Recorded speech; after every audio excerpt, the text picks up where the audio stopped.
Dear students and participants on the course on railway engineering, we are continuing our discussion on track maintenance. In the previous lecture, we talked about some good number of aspects related to the maintenance.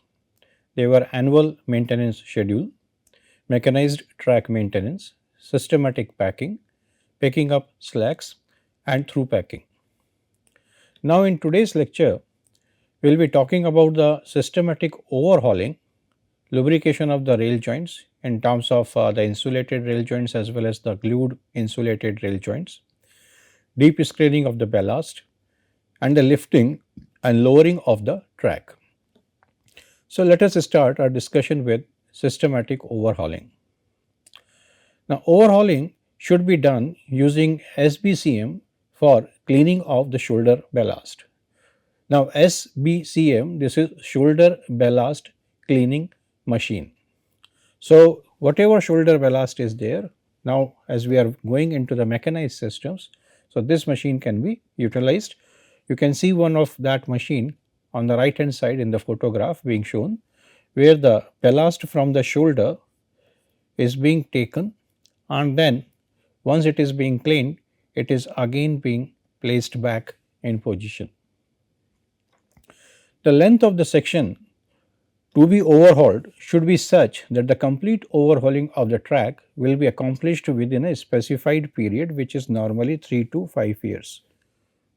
So, when we start doing it from one end and by the time we complete it on the another end of that track, normally 3 to 5 years may be over, and then again it has to be started. In this particular time period, there may be a possibility that the ballast has again gone bad, and therefore it has to be cleaned again.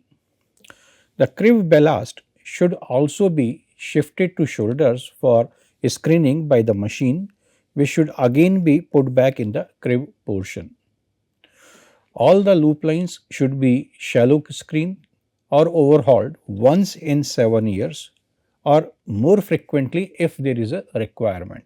The shallow screening we have seen in the previous lecture, how the material is being taken out up to the depth of the sleeper, and then it is being cleaned and again being placed there and ramped. Now, the operations here are the shallow screening and making up of the ballast. Then all other items which we have discussed in the through packing are also going to be worked in this case, and then finally making up of the cess. Now, let us talk about this shallow screening and making up of the ballast. Now, for good drainage periodical screening of the ballast, this shallow screening is essential, and as we discussed previously also, it is being done up to a depth of the sleeper. As you can see here at the base of the sleeper, the ballast is still visible, is being taken out, and then again it is going to be placed here. The ballast in the shoulder opposite to the crib as well as between the sleepers is removed to the full depth.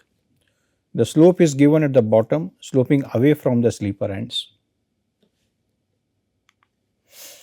In case of manual overhauling, the crib ballast in the shoulder should be opened out to a depth of 75 to 100 mm below the bottom of the sleepers, and it is sloping from the center towards the sleeper end. So, it will be a slope in this form when we are looking at a sleeper being placed here. The ballast is then screened and put back. So, you can see here that the ballast is being taken up to a particular depth, as we have discussed here, 75 to 100 mm below the bottom of the sleeper, and then the slope has been provided, and then once this material has been taken, now it is going to be again put back here after it has been cleaned. Two continuous spaces between sleepers should not be worked at the same time. That means when we are looking at the sleeper which are placed along the track in this form. So, this is the rail.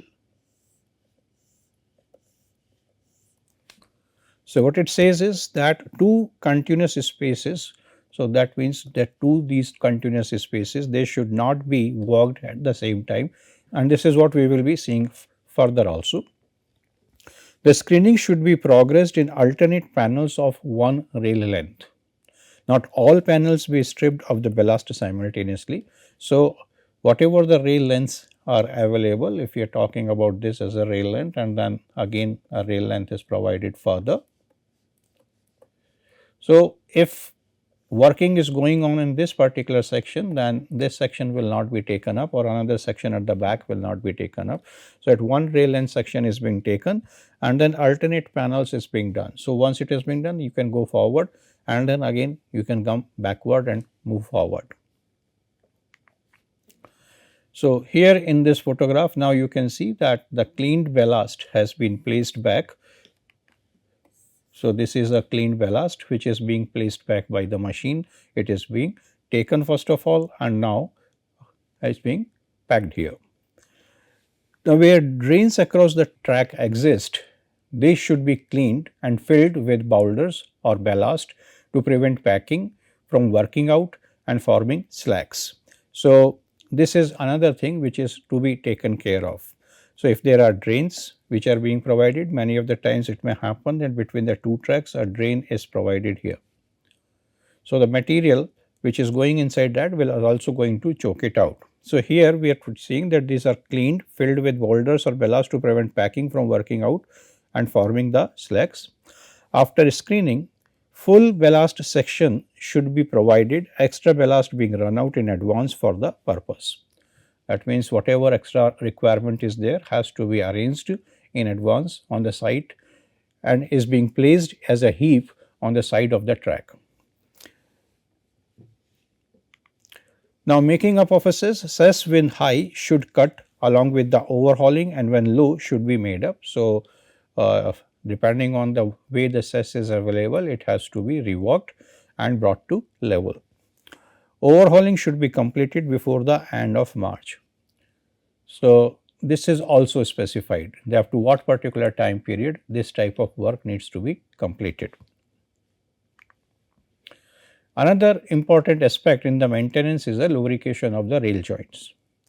As you can see in the photograph on the side, arrangement has been given by way of which the joints are getting lubricated. Now, this helps in the expansion of the rails and reducing the wear on the fishing planes as well as on the fish plates. What type of lubricant can be used is a combination or a paste of graphite and the kerosene, and they are being taken in a proportion of 3 kg of the graphite or plumbago and 2 kg of the kerosene oil, and this paste is then used as a lubricant. Another way is a black oil or reclaimed oil, which can also be used to lubricate the fish bolts and vessels, the nuts. Now, all rail joints, they should normally be lubricated once a year, usually from October to February. That means, again, before March we are going to complete this particular job. It should not be done during the extreme hot and during the extreme cold conditions. In case of the non-running lines, the period can be 2 years. The lines on which either traffic is very low or are not being in use. Now, creep in excess of 150 mm needs to be adjusted before the lubrication work is taken up. So, here pulling back or the rails may be required because the creep has occurred. So, after doing that only and again adjusting the joints, then we are going to do the lubrication. The procedure is unscrew the nuts, remove the fish bolts and the fish plates, clean the fishing surfaces and fish plates with wire brushes, check the rail ends for cracks as well as the fish plates for wear. Then the fishing surfaces of the rails and fish plates, they are lubricated. The fish bolts are then put back in reverse position and then they are tightened using the fish bolts, and the inner two fish bolts are being tightened first. That means, if you are talking about this as a fish plate, so 2 bolts on this side and 2 bolts on that side, and in terms of a rail, this is how the rail joint will occur. So, we are talking about the 2 bolts which are on the inner side.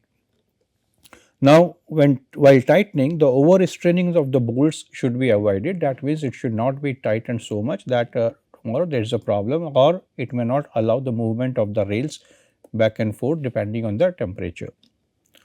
During all works such as relaying, rail renewals of the turnouts, etc., the rail joints should be lubricated. That means at that time whenever renewal is being taken up, then also the lubrication can be done because everything is now being renewed. Then insulated joint fish plates, they should not be greased because there is already an insulation being provided. So, that is why it is not done. Wherever these insulated joints are provided, they shall be maintained as square joints. Rail ends shall be square and the gap between the rails should be equal to the thickness of the end post, and that is what when we are talking about insulated rail joints. And these insulated rail joints, how these are being done has been discussed previously in one of the lectures. You can revisit that lecture again.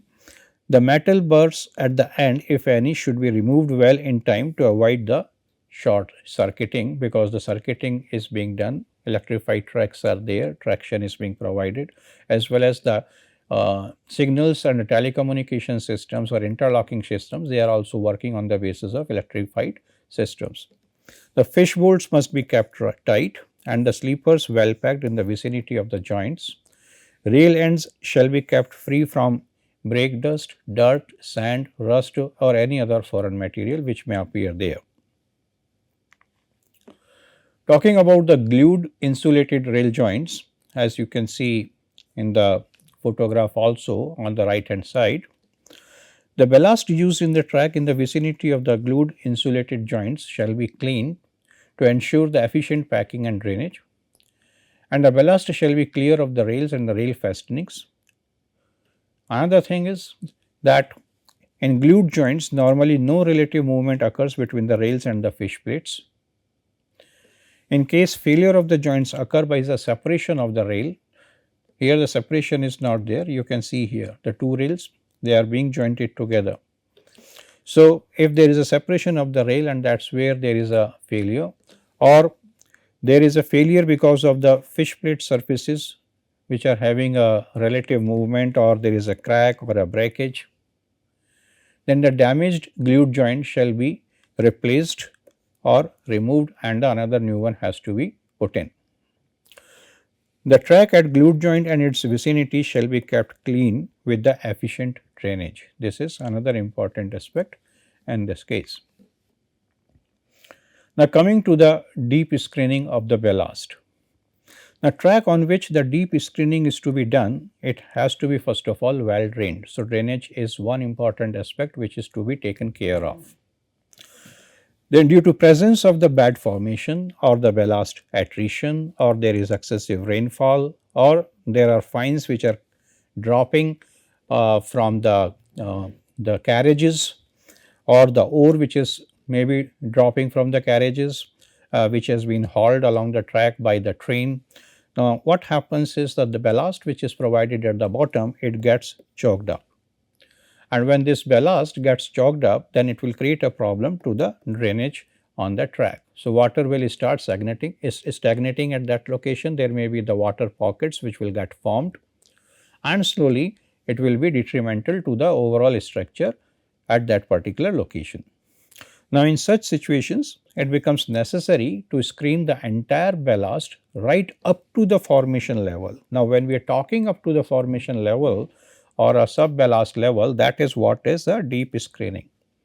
Previously, when we talked about the shallow screening, it was up to the bottom of the sleeper or a bit lower than that, maybe by 75 mm to 100 mm was the extra value which was taken below the sleeper, but here we are going up to the formation level. So, the whole cushion which is being provided, which may be 250 mm to 350 mm in the height, that is what we are removing here. Now, once this screening is being done, then it will restore the resilience and the elasticity of the ballast bed. Now, what is the criteria when we have to go for a deep screening of the ballast? Prior to the complete track renewal, if the track renewal is going to be done, then before that the deep screening is to be taken up. We have talked about this track renewal thing. Then prior to through sleeper renewal, where the caking of ballast has resulted, and because of that there is a problem in terms of the riding comfort which is coming to the passengers. Then before converting the existing track fish plated or SWR into LWR or CWR, in that case also that ballast cushion has to be screened. But if it is already being done in the recent past and it is in a good condition, then this can be omitted. Another criteria is that already 500 GMT of the traffic has moved on that particular track, or already 10 years are over when this track was started or when the previous ballast renewal was done. So, whatever is earlier, on the basis of that again the deep screening can be taken up.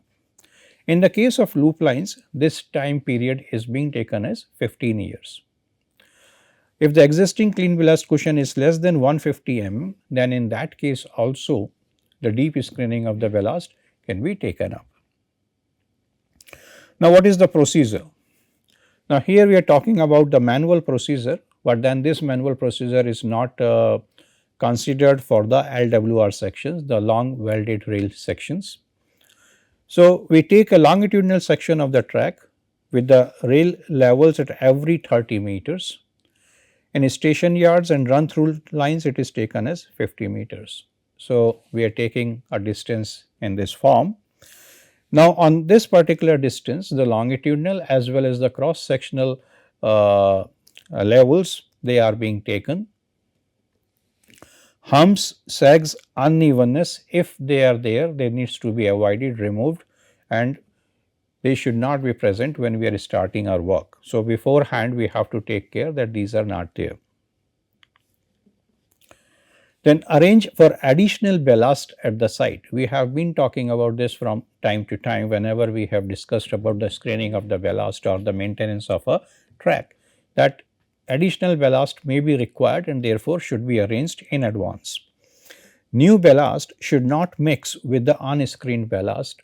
It means the location where this new ballast has been kept should be a bit far away from the track, and the old ballast which is being screened or is being thrown out of the track, you have to take care of that particular location also and see that the two things are not getting mixed. Bring cess to the level, whatever is the correct level is there with respect to the final rail level. Provide pegs at an interval of 30 meters, and these pegs, when they are provided, they are going to work as a reference.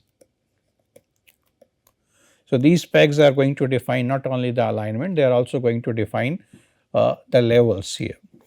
The slewing of the curves be completed in advance, and similarly the sleeper renewal is also to be completed in advance. So, there are certain prerequisites also that needs to be completed before we are going to move into the deep screening of the ballast. Now, ballast should be removed from space on either side of a sleeper down to the final formation level, and wooden blocks are provided to support the rail for passing the trains. Now, what does that mean? That we have a sleeper which is being placed in this form, and at the top of that then the rail section is provided. So, say that rail section is being shown by this height. Okay, so that is where we can put it. Now, the ballast is being placed on the side as well as the ballast is being placed at the bottom, and then this is the formation level. So, the ballast is going to be up to this particular level. Now, similarly, there will be other sleepers also being placed,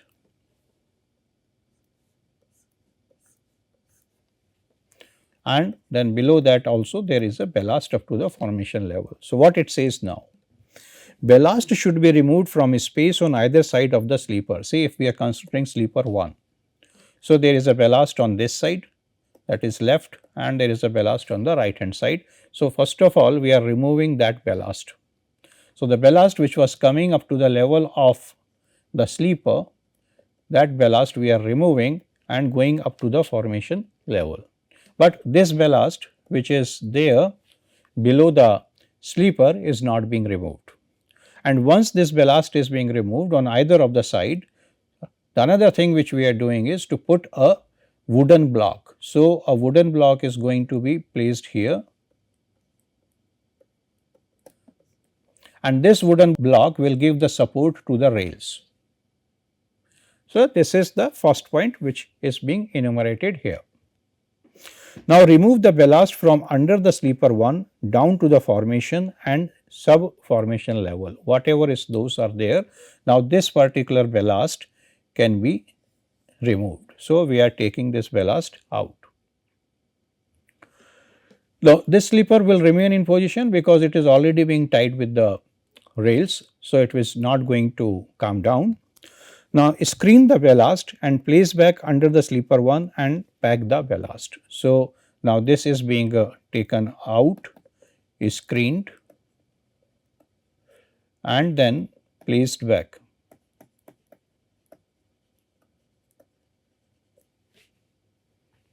And then finally, we are doing the packing of it. Remove wooden block from the first space. Now, the wooden block which is being provided here. So, this is the wooden block. Now, this wooden block is taken out. So, this wooden block still remains in position. This is in position now. It will remain there as such, as well as below the sleeper also the packing is being done. So, now this first wooden block is being taken out. Now, remove the ballast from the next adjacent space. After screening the ballast, place it in the previous to previous space up to the bottom of the sleeper, and extra ballast be removed and the rail in the new space be supported by a wooden block. So, what it says is, now we are talking about the another space. So, this was space 1. Then this was space 2. Now, we are talking about space 3 on this side on the another sleeper number 2. And the ballast is being taken from here, and after taking of that ballast, then it is being screened, and then once it is being taken, another wooden block is going to be placed here. So, this is again a wooden block. Now, whatever ballast which was taken from here, now what we are doing with that? Now, remove the ballast from under the sleeper 2 down to the formation level. A screened ballast be placed under sleeper 2 and sleeper is being packed well. Now, again the ballast from here is being taken out and the same procedure is being done, and it is being placed it back here. Now, ballast from the fourth space be removed down to the formation, and after screening place the ballast in space 2 up to the bottom of the sleeper. So, now we are going back and we are putting the ballast, previous ballast which was taken from here has been screened, and after screen has been taken to the space number 1. Now, we are moving to space 4, and whatever is being taken here will come to space 2. So, that is how it is being rotated after cleaning. Extra ballast is removed from the track. The wooden blocks is removed from the space 2 and placed in space 4 for the support of the rail, and ballast under the sleeper 3 is removed and procedure is repeated in this form. So, this is how the deep screening of the section is being done. The lift the track to provide additional cushion where required, pack the track in final position and then box the track. So, the overall system will be coming to the normal condition. What are the precautions? No unscreened length should be left between the screened lengths of the track at the same time. We have already discussed about it, that we have taken one rail panel, the lateral panel is not being taken, we will take the another rail panel at that time. So, unscreened length should not be there. When you are starting work, if the work is being completed in this section, then we are starting in the next section and so on. It should not happen that you have done 1 in 3, but 2 is not being taken care. When ballast is being removed from the sleeper, there should be at least 4 fully supported sleepers.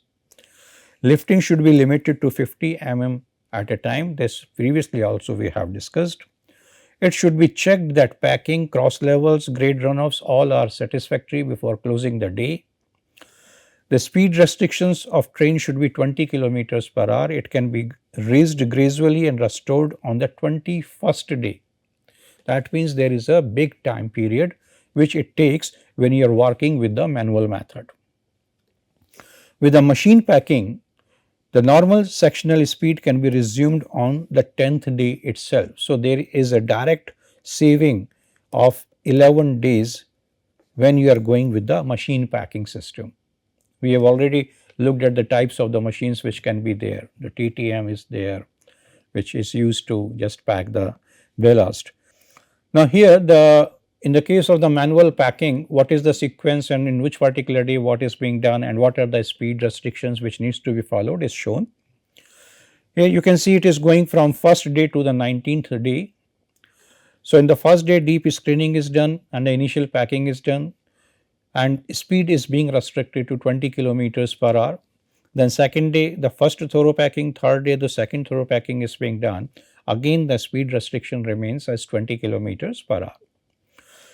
From 4th to 9th, the picking up of slacks will be done and so that remedy is going to be taken up, and at this point of a time the speeds can be increased to 45 kilometers per hour.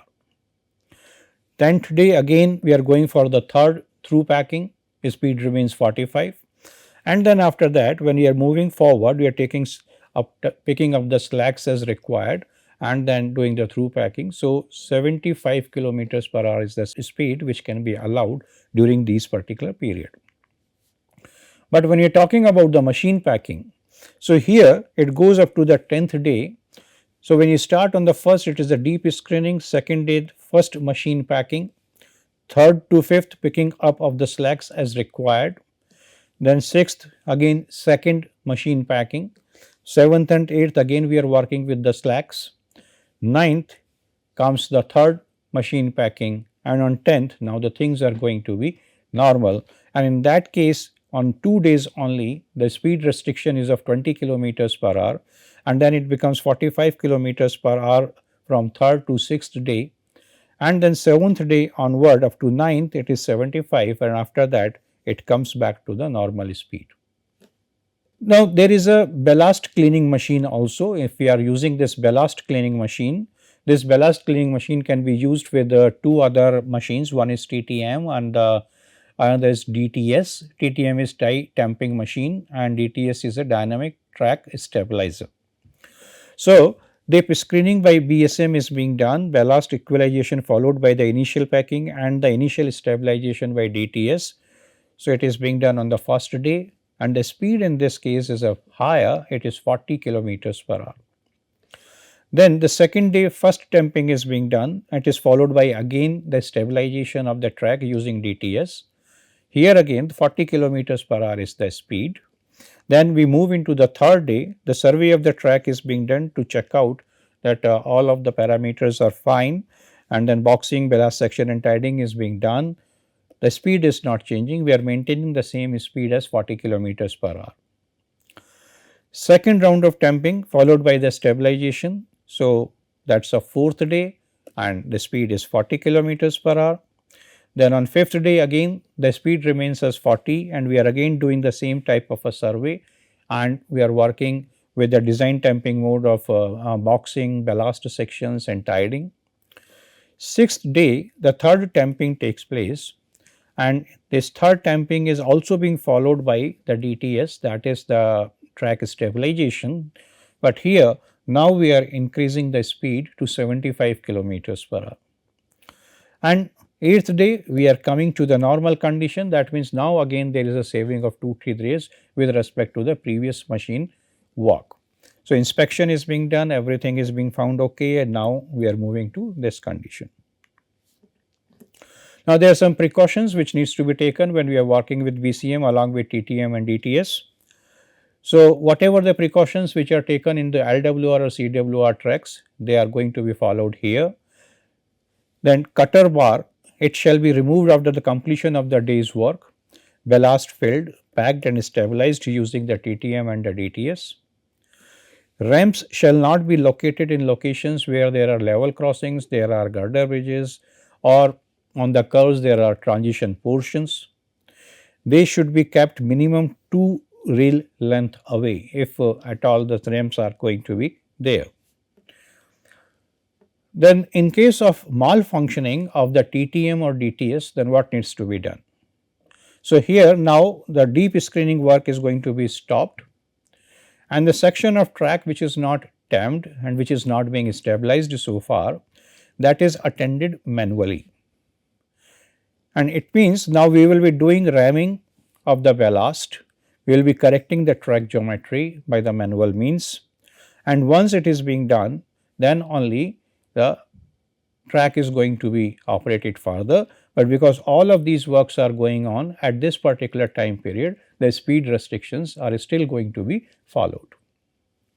Now, in a traffic block is not available on subsequent day of the deep screening, when you are using BCM, then again the speed restriction will follow as such, because it may happen that you are not getting a day to parking because a lot of traffic is moving there. Then when BCM is not being deployed, the adequate trackman shall be deputed to recoup ballast, particularly in the shoulders, and maintain the ballast profile after machine working. Lifting of track shall be restored to only after ensuring adequate availability of the ballast for maintaining ballast profile for planned lifting, because if you are going up, you are lifting the whole of the track, it is more than 50 mm, then the ballast will be required, and if that ballast is being made available in advance, then only that can be utilized, and if it is not so, then we should not go for the lifting of the track. Arrangements for supply and training out of ballast prior to deep screening should be ensured, and that is why at many of the places this particular point has been emphasized. Now, talking to the regarding the lifting of the track. Now, this may be needed during regrading for elimination of the minor sags, which may be caused due to improper maintenance, or which may be caused due to the type of the formation, which may not be having the sufficient strength to support the loads coming from the top, or it is also required to be done if we have to maintain the good levels and there is some change in the levels which have happened. Now, before starting the lifting, level pegs needs to be fixed, and they are being fixed at a uniform distances, say 30 meters. Every 30 meters you may have a peg which is defining the level which needs to be maintained. Lifting should not exceed 50 mm at a time. This allows proper consolidation. So, if you have taken only 50 mm and then after that the trains are being allowed, even if they are moving at a restricted speed, the consolidation will take place of that section. The easement gradient for the passage of train should not be steeper than 25 mm in one rail length of 13 meters. So, means this is 25 mm and that one is 13 meters. So, that is the way the gradient is being taught. Lifting should commence from the downhill end and carried out in the direction of the rising grade in case of single line. In the case of the double line, it should proceed in the opposite direction to the traffic, and care should be taken not to exceed the easement grade. So, whatever this easement grade is being provided, that should not be exceeded. While lifting the track under the bridges or the overhead structures or in the tunnels, it should be ensured that there is no infringement of the standard dimensions. So, whatever standard dimensions are being given as per RDSO or Indian Railways, they should not be changed, they has to be maintained as such.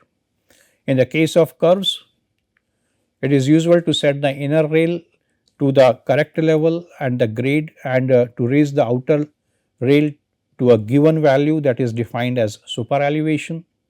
So, care being taken to see that the cant gradient is within the permissible limits. We discussed about this in the case of the geometric design, where we talked about the cant, actual cant, equilibrium cant, cant deficiency, cant excess, as well as the cant gradient.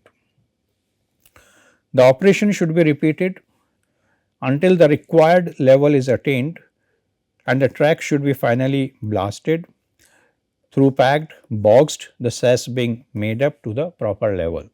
So, these are the things which are always being taken care of towards the end of the maintenance schedule. Heavy lifting should always be carried out under the suitable speed restrictions. Then the another thing is the lowering of the track. Usually this lowering of the track is not done, but where it is being done, the trenches should be made across the track at every 30 meter to the final level to give a continuous indication. The ballast should be removed sufficiently far away from the track to prevent it getting mixed with the excavated material. Lowering should be restricted to the maximum of 75 mm at a time. Then grade for passage of trains remains the same as 25 mm in a length of 13 meter, that is one rail length. Lowering should be carried out in the direction of the falling grade.